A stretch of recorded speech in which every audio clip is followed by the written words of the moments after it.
именно отреставрировано, которое вот такое можно было выставить на продажу.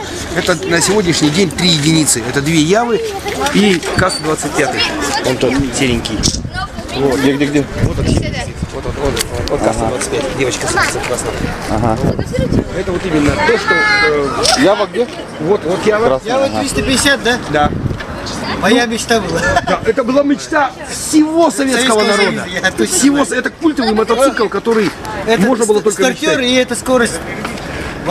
Да, в одном этом, в одном лице.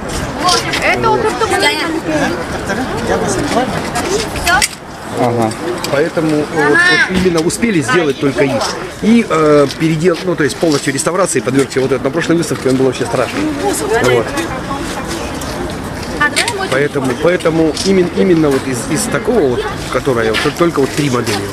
В основном, на самом деле, их много. Не успеваем. Просто не успеваем. Реставрация занимает очень длительный период времени. То есть полная реставрация до рабочего состояния. Из того состояния, в котором они были. А сколько еще примерно аппаратов полуживых? 18. Которые требуют реставрации. Именно полностью.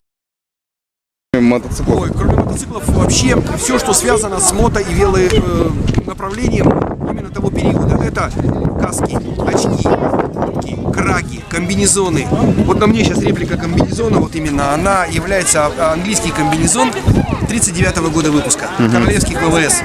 Вот он применялся, в общем, как рабочая робот. Летать в нем было тяжело, и в основном мы выдавали рабочему составу. И мы, а он как, в чем у него отличие от обычной одежды? От обычной одежды у него покрой был совершенно другой. Вот. Именно вот этот покрой, он присущ именно европейскому стилю. Потому что все наши стили, которые были немецкие, и наши же, все в основном копировали немцев. Вот. И наши, они были по-другому, они были более функциональны. Но он считался нефункциональным. В нем очень тяжело приседать, очень тяжело работать, очень тяжело ходить. Также делаем реплики шлемов, кожаных шлемов, это самое, той эпохи, 28-е года, 30-е года. Они очень сильно различались между собой. Поэтому пытаемся восстановить именно то, что находим по фотографиям, по каталогам, по вот именно тем источникам информации, которые остались. Что можем реставрируем? Клеим каски заново. Очень плохое качество пластика было в 50-х годах. Приходится переклеивать, переделать, но сохраняя форму, меняем подкладку, все пытаемся сохранить. Очень много литературы, очень много фотографий, потому что большое количество книг выпускалось по мотоциклам, по велосипедам, устройства эксплуатации. Шедевры. Шедевры, которые мы собираем, тоже храним. Вот хотим сделать отдельный экспозит. Если бы было крытое помещение, мы бы, конечно, сделали манекены полностью в этой одежде, в тех ботинках, литература и вся атрибутика, которая была.